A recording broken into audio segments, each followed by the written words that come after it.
TV era nga njaga kulamusaako nti wasuzeeyo otya nno bitambula bitya omwaka tunatera ogumalako lunaku olwaleero lwakubiri ennaku z'omwezi 29 omwezi gwa 12 tubala ennaku ziri 3 zokka okubanga ne guno tuguwunzika omwaka tegubadde mwangu nnyo era kumwe abamu tufuniddemu ebizibu bingi nnyo eri abasanyukiddemu so biri awo bwebityo naye nga njagala okwaniriza ku STV the Sharp Talk bwe twabasuubiza olw'okubiri oluwedde nti tujja kuba tukomawo ne program yo enganzi omukukunavu Joseph Tamale Mirundi wali mutabani wa Mole Namatovu wamu ne Mirundi owana amanya nze Simon Chris Makanga era nga tugenda kuba tutunulira ensonga nyingi nnyo ezigenda maaso mu ggwanga naye nga okusinga zeetoolera mu byobufuzi kubanga ebbogo mu byobufuzi likutte wansi ne waggulu nga 14 Uganda ejja kuba esalawo ani anaabera president waayo wamu n'abo abagenda okutuula mu offices z'enjawulo okuvira ddala mu parliament mpaka ku local councils.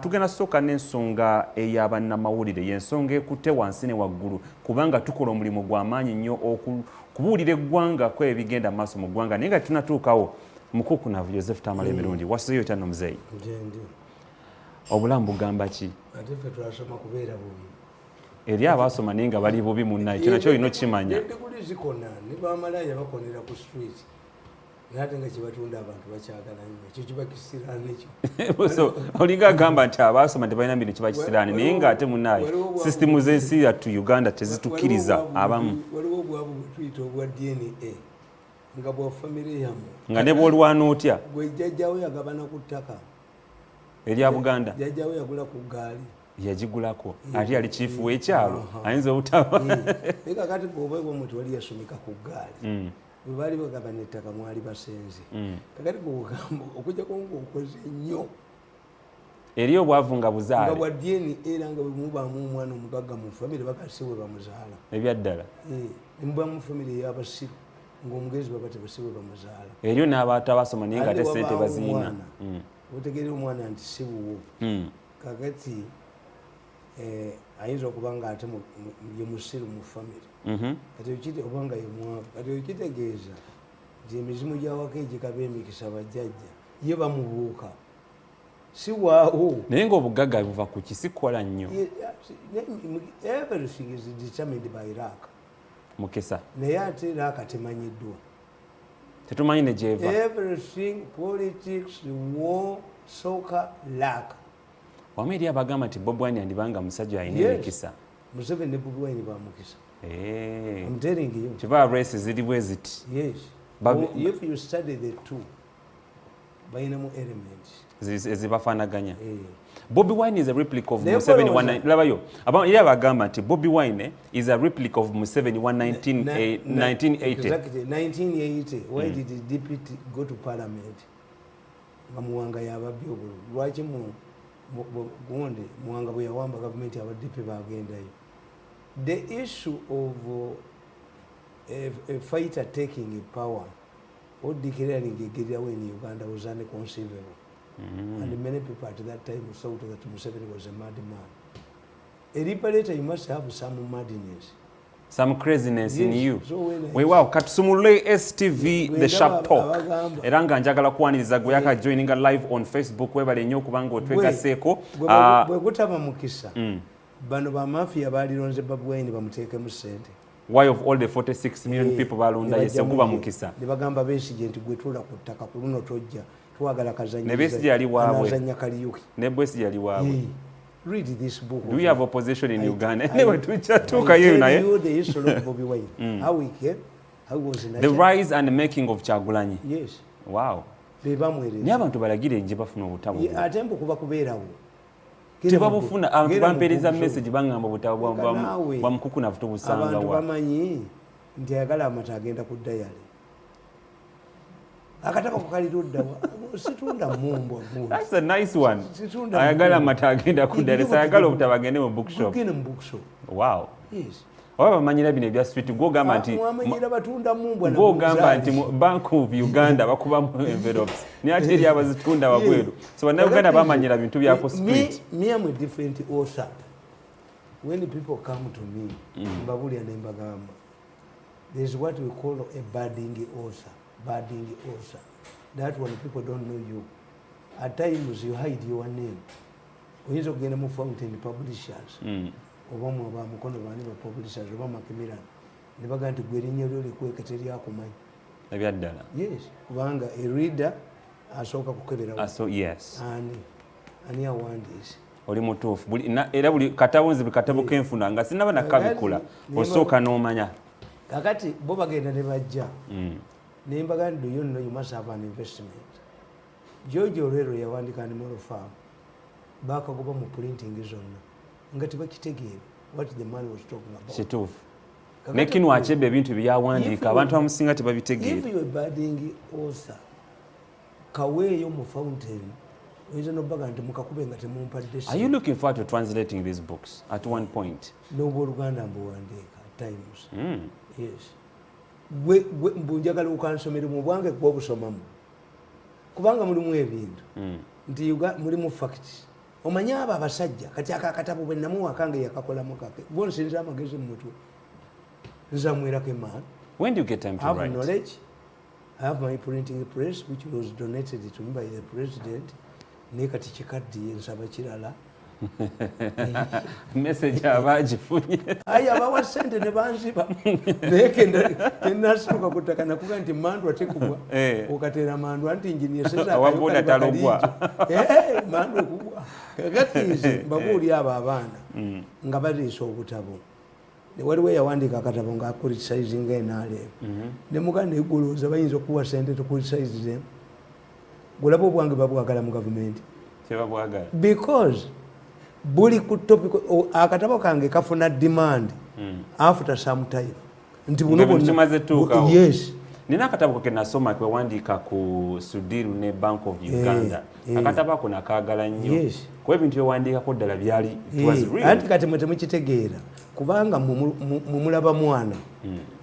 And you don't raise the fundamental issues. One, when Greenland Bank was closed, Greenland Bank Dar es Salaam, Greenland Bank Zanzibar, Greenland Bank Nairobi remained in operation. The problem was that the headquarters, they carried out an audit in Dar es Salaam, in Kenya. They were solvent. But I want to ask you this personal question. Kati ekyo kitegeerera ku ki? Nti the problem is with this Bank of Uganda.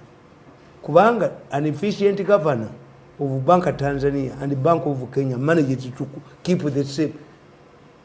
Sente bazijja ne bazitwala eri. Olw'okuba eri bayina prudence, bayina proper management. Naye wano nti omukazi ono ow'obugulu n'atulira banka ku ssimu ekyatambula. What do you base on to write these books? Because sometimes olina ebintu by'otunuulira n'emaani ebyapyaringa. What do you look? What do you base on? I did the political science. Political science is a science. We can predict. Ate political scientists bo bazibu nnyo. Tetukolera kakati bano natural scientists bano ba weather forecast. Atunuulira bire. Who will buy the bire? You are dealing to zita gundi variables. This weatherman is dealing with the variables that cannot be manipulated. Empeko tewali agigula. Do you look into in the past? Yes, tukiita futuristic studies tetukyasoma. Otunulako ebyaliko emabega kuba nkumanyi nga gwe omuntu aludde mu mawulire. Uganda etambulira ku mountain emu. Oyinza okugenda e Kabaale n'olaba emmotoka nga mutambulira mu ssaako bwe muti ne mu Serengeti y'Ekisolo. Uganda's politics rotates around nkwata emu tinyinza okukulaga kalakitalisi za gavumenti za Uganda. One, zisuulibwa ba munju. Tezikyuka. Hapana. Everything is the same. That's why I told you, is Bobi Wine Museveni's enemy? Anybody who has found the NRM in rotten situation, you are lucky to win a Bobi Wine. You are Wamunda. Wamunda. Yadinga abatoloka konga bogamba. Yes. Oh. Kakati gwe n'otunuulira ne mbagamba nti every mukulembeze wa Uganda nekiteeka mu katabo kange the state house curse. As the president of Uganda looks for enemies outside, his real enemies babaira mu njuyi. But do people take this book serious? Yeah. Do they? Yes. And do they call you back? Yes. Ate nze njagala ki? Era bagenda ne bambuuza toteekako price. Am I looking for money? Am I a pauper? Njagala my ideas to be solid. era ekyo kyonna kimala. Mirundi tokyalina linnya ly'omutuuma mulalu mu kinu nkudifiitinze buli wamu gwe mentioninga wano ekintu eri abakubamu ebituli musimanyi 15 pages anti kakati tebaasoma. Let me tell you tukiyita scanning. Wakyaliyo story ya gundi waliko omusajja wano baali bakajjamu abenaalemu bamuyitanga ani Obando musajja profession yawandikanga full page 2. A feature reader and a story reader are different. Which nti scanning abantu balina budde okusoma ogutabo ogunene bwe guti. First of all, the cost of printing is high. Kikiva kibabirimira ne bibalemera mbwe kitabo emitwalo 10 ani akigula. Wow. Niyenza mu market ya manyi what's the topic today ni generalizing. Kakati tandikira oli munnamawulire who was transformed into a writer. You're one of the veteran journalists we have in this country and we always rely on you. Kakati ekiriwo kikino enju yaffe yaguddemu nnabe. Our house is under attack. Olunaku lwatandika lwali lwa Sunday bwani yavaayo Masaka lwe yagenza okusabako avaayo ayolekera eri Ntonde mu sikafa police ngegezaako ku dispersing abawagizi ba Bobi Wine munnamawulire wa Ghetto TV era nga yakolera ku ne Radio 1 amanyiddwa nga Kasiri Ashraf yakubibwa ekigambibwa mbu lyali ssasi noza kyali kipapajo kya kanisa. Up to now determining are you serious? Majiga inovaayo gatunyonyo. So naddusibwa mu ddwaliro e Masaka n'avaayo naddusibwa ne Kampala naye nga bannamawulire omwali Daniel Lutayo wa NBS omwali Ali Muvule wa NTV wetwogera bonna basatu bali ku bitanda. Daniel Lutaya ali ku miggo. Lunaku olw'eggulo ab'ebyokwerinda baade balina okukola press briefing nga babikola buli Monday. Olunaku olw'eggulo bannamawulire bannaffe badde ku media center ne ba boycotting ne bagamba mulina twetondera. For how long are you going to do it? Do you control the newspapers? Are you managers? Can you boycott n'aba New Vision olwa government? Kansome kunyonyole omwogezi w'amagye Brigadier Flavia Byekwansi yabadde ageza okutangaza eggwanga ku nteekateeka ya Telesita egenda okucelebratingira mu maaso awo. So bannamawulire ne bagamba musooke mutwetondere ebikola bye mwakola ku bannamawulire bannaffe ne beediima. So ne Major General Henry Matsiko naye n'akakasa ebya Brigadier Byekwansi n'agamba tetugenda kwetonda bannamawulire bannaffe ne bavaawo. Our house is under attack. Oyo mukazi atunudde ku kisenge ayina ebimuluma. You can't mwaba mawulire. You see, me am a honest man. Juke na wali wa mawulire. Ni sibafanana. What do you mean? Disifanana mu. Because I told you that once a journalist deviates from his professional work and becomes a mercenary, the state will deal with you as a mercenary. There is a question bannamawulire kye twebuuza. Lwaki bw'oba covering a President Museveni you become a good journalist? Lwaki bw'oba covering opposition you become a non-partisan journalist? Kintu kyo kimu ky'oyogedde. Everywhere you go, where a journalist has liberty, there must be a press club. Do you have a press? There must be a press gallery. Do you have a press gallery at a rally? Do you have a press gallery at a riot? You are not professionals. Do you know mwekibakuba ndava bano obuvubuka buno obuyayeyaye mbukwogerera abamawulire bw'atasobola nakuwandika paragraph 2 because what you do, we have what we call state-inspired harassment of the media. State-inspired harassment. And we have what we call professional hazard. What do you mean professional hazard? Have you seen government arresting a journalist from his working place in connection with the story? No, has anybody picked? Has any journalist been picked from his home? Lwaki bw'ogamba mbu journalist bw'abeera akubiddwa ng'akola omulimu gwe? You call it occupation hazard. Yes. Ate wa police bw'akubibwa ennyondo. Why do they call them hooligans? Owa police yes. Why tebakiyita occupation hazard? Bibalema. Omuserikale wa police bw'ajja okugyawo riot. N'akubibwa ejjinja. Tukiyita reading the Riot Act. Within this is aquatic zindalo. I want to inform you, this is an illegal rally. If you don't move within 30 minutes, I'm going to use maximum force. You're talking about a professional police, but is it what they're doing? And two, the dressing. Riot police ejja mugiyandala. Mumwana mulabye omwana ngo yali wa Bobi Wine nga mumulaba mu buvuyo. The first thing I tell him, when mwakola riot, your son is not a journalist. Mwakola riot, gwomulabako nga ayasama. I tell him, nababuuza mwe basajjamu ab'amawulire. They organized a very big seminar for journalists. Nabaga mujje mumpite basomesa professionalism. Nti nembagamba, you are complaining about tear gas. At that time I was still in the State House. Nembagamba, I have the influence to tell the president to buy tear gas which covers when it faces a journalist. I can influence the president to buy a bullets that curve when they are facing a journalist. Is it there?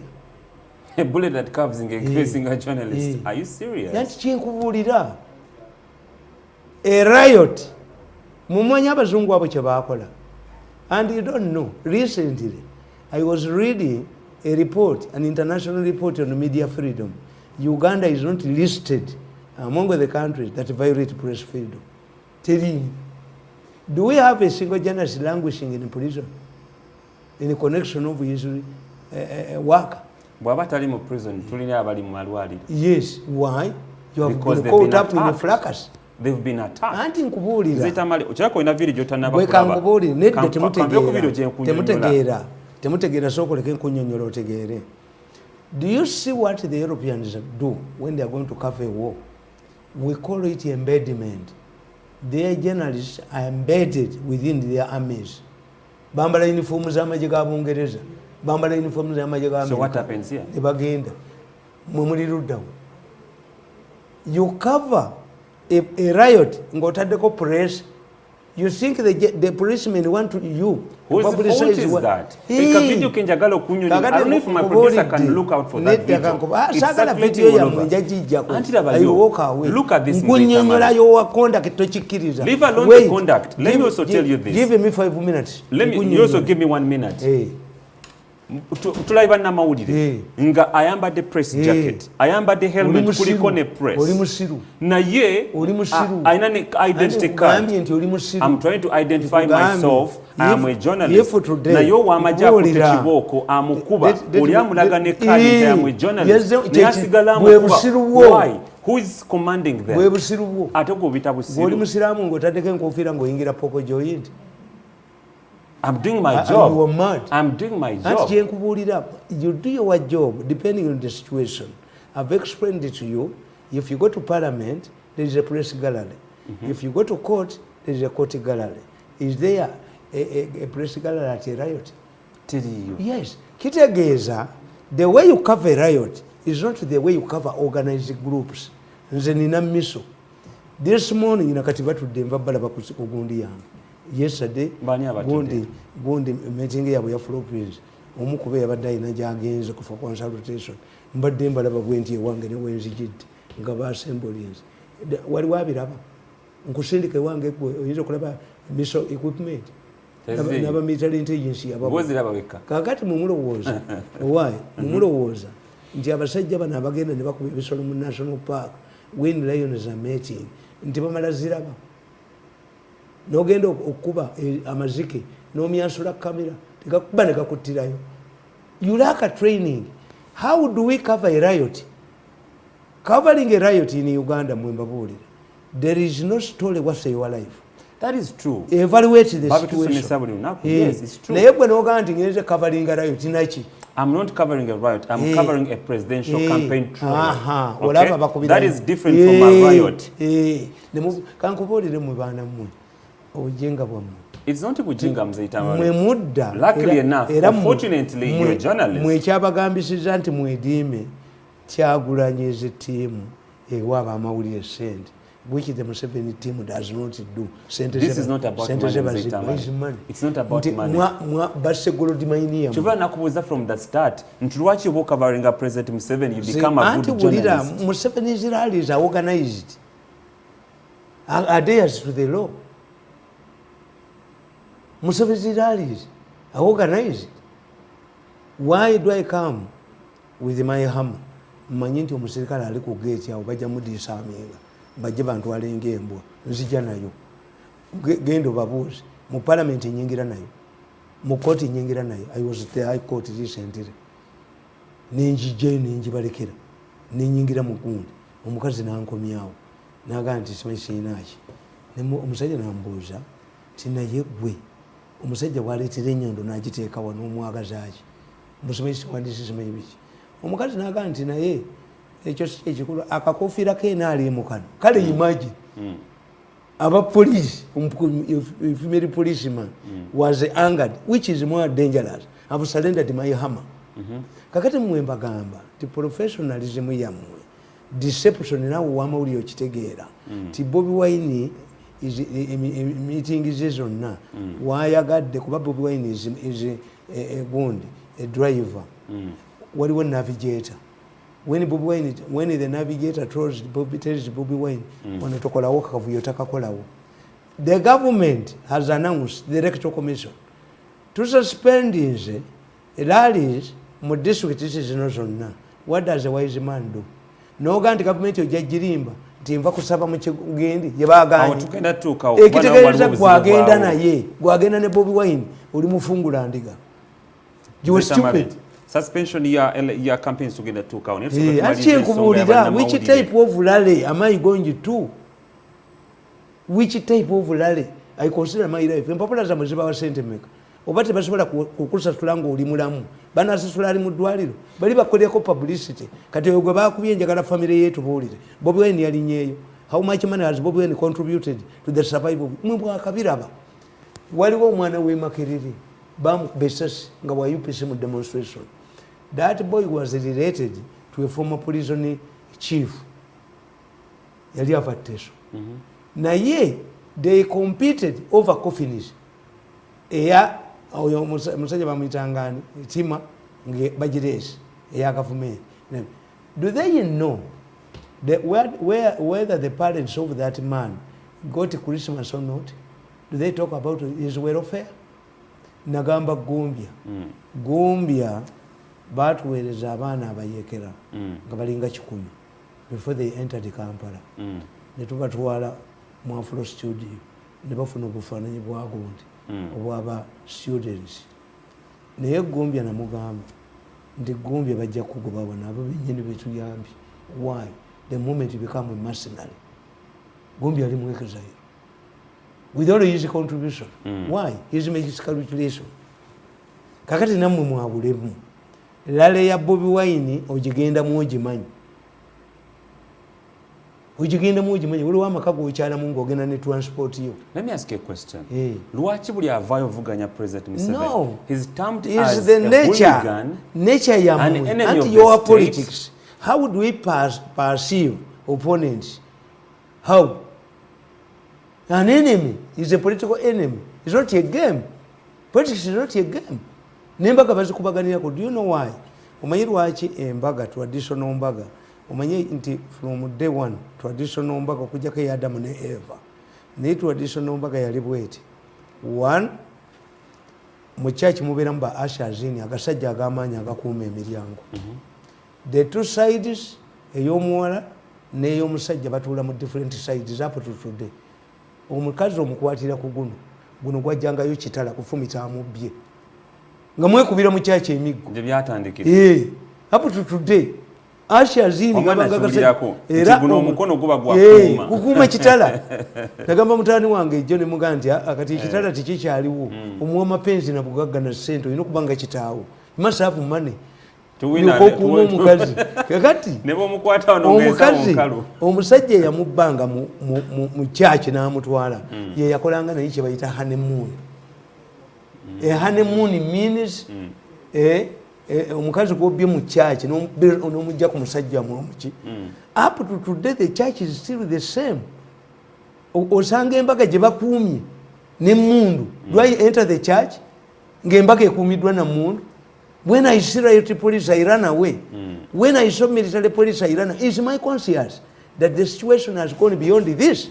wamma watonzijukiza nkonzijukiza aliwo controversy yaliwo kukufa kwa Kaweesa Kayihura bwe yagenda mu church Rubaga ne bodyguard nga mundu we ni babuza ekyo kitegeeza ki potential danger tondabawo ekyokubiri tulina kye tuyita total concealment mwete mukimanyi nti tudde mwali badde muyina gundi buli koda obutono bwe buti nkayinaawo bati kasobola okukwata gundi kasobola okukwata mita nga 10 bwe nali mu State House nali mbafunidde emmotoka singa katebabonaabona emmotoka eyo yalina radius ya mailo 10 I had got it abasajja ne baŋŋamba abaali bazikola ti pulezidenti wammwe ensinga bwe mwegala ennyo emmotoka tugibawadde ku reduced price bakulembeze banne bagiraba sente bazibba ne banzijamu ne baleeta akafikiti bwe kati 10 square miles. Wow. It has a radius eyo emmotoka twali tugifunye n'ensambu abafere ababbi abaliira okukinduka abalowooza nti abalala mbwa bagobawo embwa yaabwe mwe muli basirusirakati emmotoka bagiina. So you must have to, why do you identify yourself where you don't need the identification? Who ask you at Irani? Tamale, we all admit to a certain extent. No, to a certain extent, there is need to clean up our professionalism. There is need. There is also need to improve professionalism.